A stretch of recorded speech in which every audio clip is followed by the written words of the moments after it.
Hi, I'm Michael LaFosse, and this is my simple origami iceberg pattern that you can use as a background for any of the other polar origami projects that you might learn here today. Begin with a square piece of origami paper and have the color side facing up so that when you fold in half corner to corner, you'll have a white colored triangle. Of course, you can use all white paper, which you can cut from ordinary printing paper.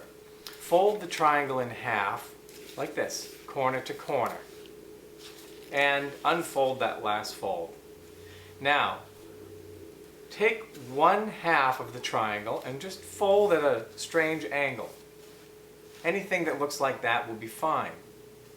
And bring the corner back, something like this. Notice that I made a wide corner here.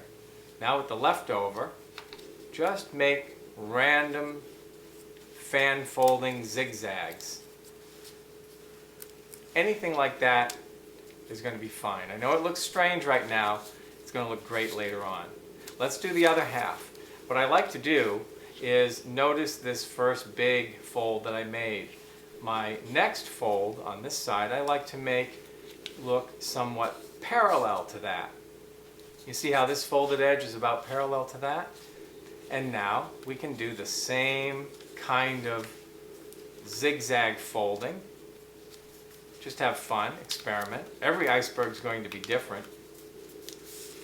Look at that. Of course, it doesn't look like the iceberg project yet, but when you pull the paper open again and then flip it over, you can see these wonderful cracked areas of ice showing.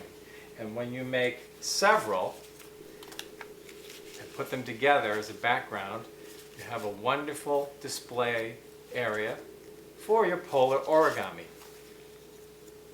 Hope you enjoyed it. Thanks for folding with me.